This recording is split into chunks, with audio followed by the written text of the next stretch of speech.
under pain of penalty, while the Senate is sitting in trial on the articles of impeachment against Vice President Sara Zimmerman Duterte. The clerk of court will please call the roll. Roll call of members. The Honorable Senator Judges: Aquino, Cayetano Pia, De La Rosa, Ejercito, Escudero, Estrada, Gatchalian, Go, Ontiveros, Lacson, Lapid, Legarda, Marcoleta, Marcos, Padilla, Pangilinan, Soto III,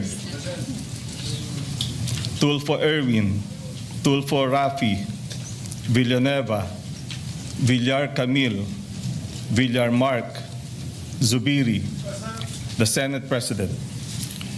With 23 senator judges present, the chair declares the presence of a quorum. Senator Judge Villanueva. Yes, Mr. President, Sir Presiding Officer, may we request Senator Judge Camille Villar to ascend the rostrum to administer the oath of the Senate President.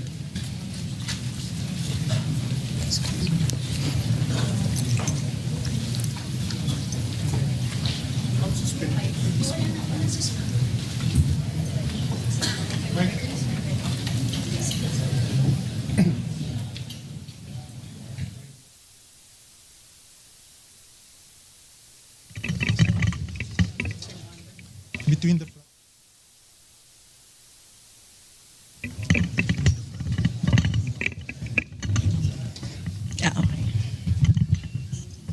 anytime.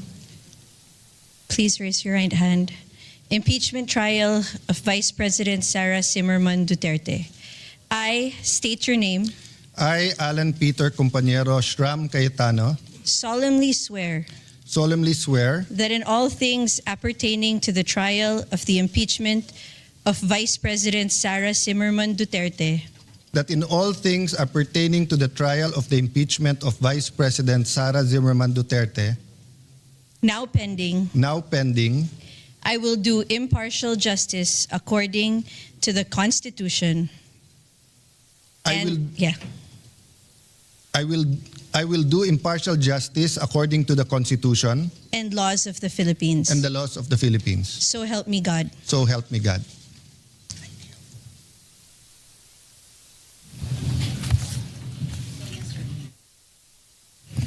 At this time, I will administer the oath of each of the senator judges in the chamber in conformity with Article 11, Section 3, Paragraph 6 of the Philippine Constitution and Rule 3 of the Senate Rules of Procedure on Impeachment Trials. May we request everyone to rise. Same oath, no? Same oath. So, same.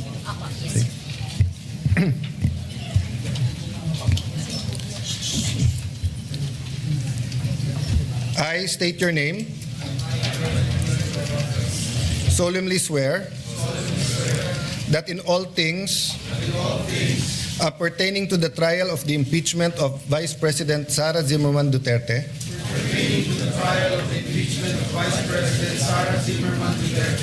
now pending, I will do impartial justice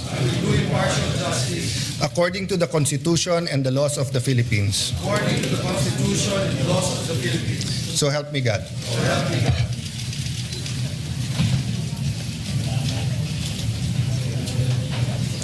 Senator Judge Villanueva. Thank you, Mr. President. Last Thursday, May 14, 2026, the House of Representatives, through Secretary General Cheloy Garafil, personally delivered to the Senate the articles of impeachment against Vice President Sara Zimmerman Duterte, pursuant to Article 11, Section 3, Paragraph 3 of the Constitution and Rule 4, Section 11 of the Rules of Procedure in the impeachment proceedings of the House of Representatives. Earlier today, the articles of impeachment were referred to the Committee on Rules and consequently to the Senate sitting as an impeachment court. Mr. President, the articles of impeachment against Vice President Sara Zimmerman Duterte with its annexes are now presented to the court for proper disposition and action. The same is duly noted and made of record.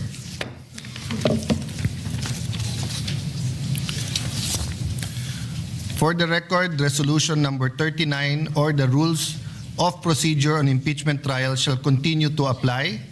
We further note that Rule 6 thereof, which provide that the provisions of the rules of the Senate and the revised rules of court shall apply suppletorily whenever applicable. The court having been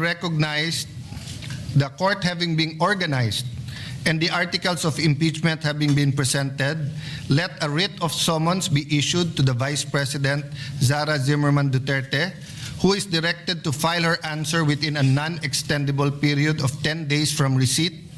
Pursuant to Article 7 of the Rules of Procedure of Impeachment Trial, she is directed to appear before the Session Hall of the Senate of the Philippines upon notice. The Sergeant at Arms is directed to serve the written summons on Vice President Sara Duterte along with a copy of the articles of impeachment. The prosecution may file a reply within a non-extendable period of 5 days from receipt of the answer. The parties may file their pleadings and annexes in person or through electronic mail. All other pleadings, motions, similar papers intended for the consideration of this court may be filed electronically.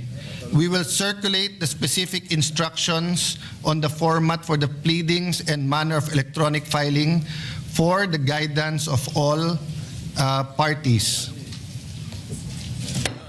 Mr. President. Senator Judge. Thank you. Soto. Thank you. Yes. Mr. President, may we be clarified when you say 10 days, is that working days or calendar days? Calendar days. Calendar days, and including the 5 days for the prosecution to respond. Yes, Your Honor. Thank you.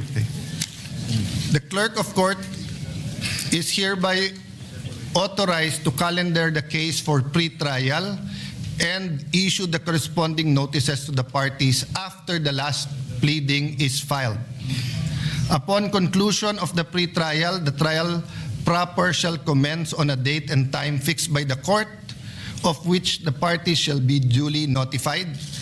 I approached members of the minority of the Senate, and then later on I will approach the senator judges that we will fix the calendar together, and in pursuit of impartial justice, we will come up with a impeachment calendar that is fair to the prosecution and to the defense, and will allow us to continue to function in the legislative side of our work.